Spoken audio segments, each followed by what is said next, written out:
नमस्कार, capital TV का खास शो महाराष्ट्र की महाभारत देख रहे हैं आप। मैं हूं आपके साथ पूजा। महाराष्ट्र विधानसभा चुनाव जातिगत वोट और क्षेत्रवार प्रदर्शन भी अहम भूमिका निभाने वाला है। राज्य में हर रीजन में अलग अलग पार्टियों का दबदबा है। ये दबदबा जाति आधारित वोटों के कारण भी है। मुंबई, ठाणे, कोंकण, पश्चिम महाराष्ट्र, मराठवाड़ा, विदर्भ और उत्तरी महाराष्ट्र ये महाराष्ट्र के क्षेत्र हैं। और आज महाराष्ट्र की महाभारत में बात करेंगे वेस्टर्न महाराष्ट्र क्षेत्र की।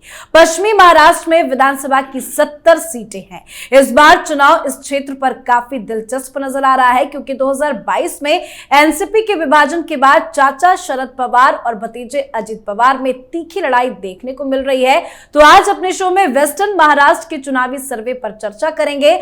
बताएंगे कि वेस्टर्न महाराष्ट्र के क्षेत्र में कौन किस पर भारी पड़ सकता है। चुनावी सर्वे की पूरी डिटेल्स के साथ मेरे साथ स्टूडियो में मौजूद हैं कैपिटल टीवी के editor in chief doctor Manish Kumar और एग्जीक्यूटिव एडिटर राजीव जी। सर, आप दोनों का बहुत बहुत स्वागत है। धन्यवाद। सर, वेस्टर्न महाराष्ट्र में क्या नजर आ रहा है? देखिए, ये तो बहुत ही कड़ा मुकाबला इस इलाके में। टोटल 6 डिस्ट्रिक्ट्स हैं और कुल मिलाकर के 70 सीटें हैं। पुणे, अहमदनगर, सतारा, सोलापुर, सांगली और कोल्हापुर। ये जगह ये कांग्रेस पार्टी का भी गढ़, साथ ही साथ शरद पवार का सारा दमखम इसी इलाके में है।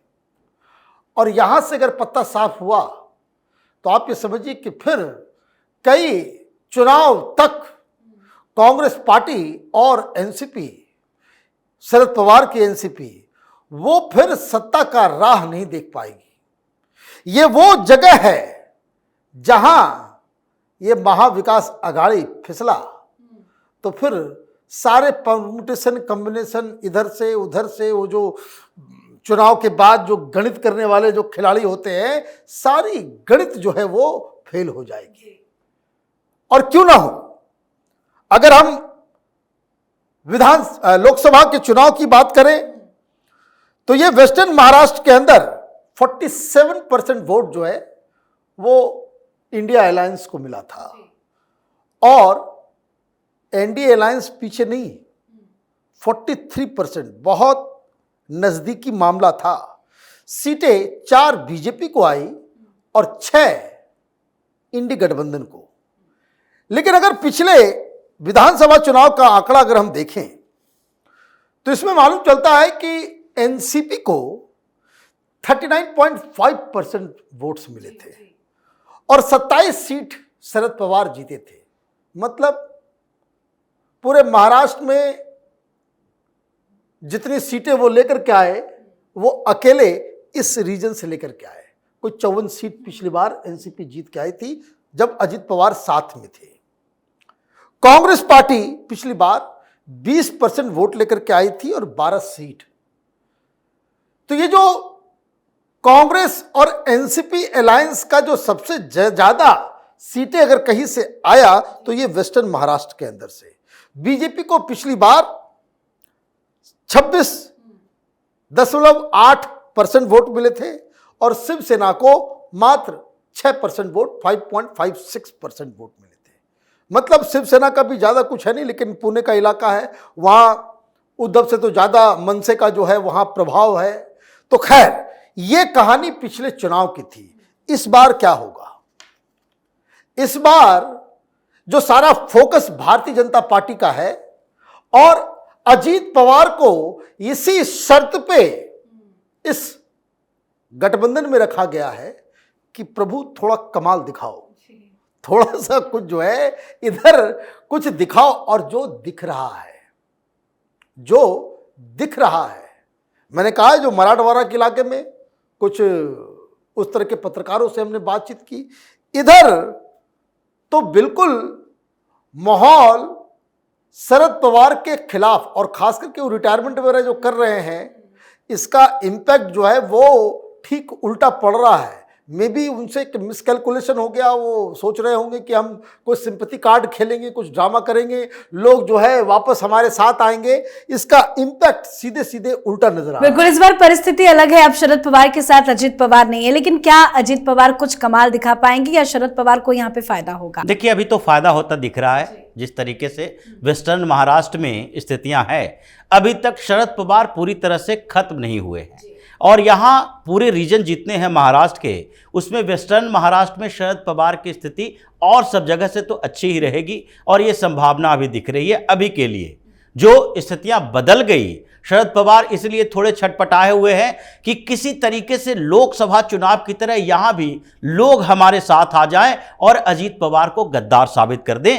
परिवार को जोड़ने में लगे हैं। योगेंद्र पवार को अजीत पवार के खिलाफ खड़ा किया, उन्हीं के भतीजे हैं, अपने अजीत पवार के भतीजे। मतलब परिवार के बीच शरद पवार को लगता है कि यहां पर ज्यादा शरद पवार अपने परिवार को समेटने की कोशिश करें और अजीत पवार को अलग थलग करने की कोशिश करें। लेकिन अभी वहां पर युवा वर्सेस ओल्ड ब्रिगेड, यानी अजीत पवार के साथ वहां के यूथ ज्यादा नजर आ रहे हैं। लोकसभा में भी यूथ थोड़ा ज्यादा नजर आए थे, लेकिन जो 50 प्लस लोग हैं, 45-50 से ऊपर के लोग हैं, वो अभी भी शरद पवार के उस जादू से निकल नहीं पाए हैं बाहर। क्योंकि शरद पवार ने उस क्षेत्र में क्या किया, सबसे ज्यादा इंडस्ट्री शुगर इंडस्ट्री में इन्वेस्टमेंट किया, अपने कोऑपरेटिव पर कब्जा किया और वहां कुछ ट्रस्ट बनाए और उस ट्रस्ट के नाम पर अलग अलग जगहों पर स्कूल खुलवा दिया, कहीं पर हॉस्पिटल खुलवा दिया, लोगों को जो इनडायरेक्टली हेल्प करने की कोशिश की और बोला कि देखो इस पूरे क्षेत्र में अलग अलग जगहों पर मेरा ही जाल बिछाए, हम कहीं भी पर्सनली सबको सहायता करने के लिए रहते हैं। तो वो जो पुराने लोग हैं अभी शरद पवार से पूरी तरह से अलग नहीं हुए हैं। उनको लगने लगा है कि अजीत पवार उनके साथ थोड़े धोखेबाजी किए हैं। लेकिन अभी धीरे धीरे स्थितियां बदलेगी तो हो सकता है कुछ शरद पवार को परेशानियां ज्यादा हो, लेकिन अभी तक यहां शरद पवार का पलड़ा महायुति से ज्यादा भारी दिखाई पड़ रहा है। बिल्कुल सर, आपने पिछली बार चुनाव के आंकड़े बताए और वोट परसेंटेज के बारे में भी हमें जानकारी दी। अगर सर्वे की बात करें तो चुनावी सर्वे क्या कह रहा है इस रीजन को लेकर? देखिए, वो राजीव बिल्कुल सही कह रहे हैं कि जो वर्चस्व शरद पवार का है वो खत्म नहीं हुआ है, वो अभी भी दिख रहा है। लेकिन एक बात मैं जरूर कहूंगा कि जो पिछली बार जिस तरह का परफॉर्मेंस था, सर्वे तो उसी के आसपास बता रहा है। लेकिन अगले 10 दिनों में अगर शरद पवार से कोई इस तरह की गलती ना हो, क्योंकि जो सर्वे जो आंकड़े हम लेकर के आए हैं वो उस बयान के बाद पहले का है जब उन्होंने कह दिया कि भाई हम रिटायरमेंट करने वाले हैं। इसको लेकर के अजीत पवार घूम रहे हैं हर जगह कि वो तो अब गए, अब वो तो संत बनेंगे, समाज सेवक बनेंगे, राजनीति में तो मैं ही रहूंगा। तो ये इसका एक डेंट हो सकता है। लेकिन जो आंकड़े हैं, जैसे पिछली बार बीजेपी अलायंस जब शिवसेना साथ में थी तो टोटल 25 सीटें आई थी इस क्षेत्र से। इस बार भी लगभग उतना ही बताया जा रहा है। जो आंकड़े हैं वो 22 से 28 सीटें एनडीए गठबंधन को, और पिछली बार जो कांग्रेस गठबंधन को जिसमें एनसीपी ने 27 सीट पाया था, तो टोटल 39 सीट्स जो है वो लेकर के आई थी 70 सीटों में से। इस बार भी 32 से 38 का अनुमान लग रहा है। मतलब अब तक जितने भी क्षेत्र में हम लोगों ने सर्वे किया है, ये अकेला ऐसा क्षेत्र है कि जिसमें एनसीपी आगे नजर आ रही है, कांग्रेस पार्टी आगे नजर आ रही है, उद्धव के का जो गठबंधन ये महाविकास अघाड़ी ये आगे नजर आ रहा है। लेकिन मिस्टेक्स कुछ इस तरीके से गठबंधन की तरफ से हो रहा है कि ये आंकड़े सस्टेन कर पाएंगे पोलिंग के दौरान तक, ये एक बड़ा सवाल। बिल्कुल, ये सर्वे महाविकास अघाड़ी के लिए तो अच्छी खबर सर लेकर आया है, लेकिन क्या एक छोटी सी गलती एंड वक्त पे भी भारी पड़ जाएगी महाविकास अघाड़ी? देखिए, अजीत पवार के लिए एक चैलेंज है। अजीत पवार अगर इस क्षेत्र में शरद पवार वर्सेस अजीत पवार करते हैं तो वैसी स्थिति में शरद पवार जीत जाएंगे। अगर अजीत पवार ये नैरेटिव क्रिएट कर देते हैं इस पूरे क्षेत्र में कि आगे के जनरेशन, यानी कि अजीत पवार वर्सेस सुप्रिया सूले, इन दोनों के बीच टकराव है, क्योंकि शरद पवार अब रिटायरमेंट के एज में चले गए हैं। पिछले बार भी उन्होंने कहा था कि अब हम संन्यास लेने वाले हैं, एनसीपी के अध्यक्ष पद से इस्तीफा भी दे दिया। फिर सुप्रिया सुले घूम घूम कर इधर रेहड़ी वाले खोमचे वाले से वीडियो बनाकर कह रही थी कि ये लोग रो रहे हैं कि शरद पवार फिर से आ जाएं, उनको रिटायर नहीं होना चाहिए।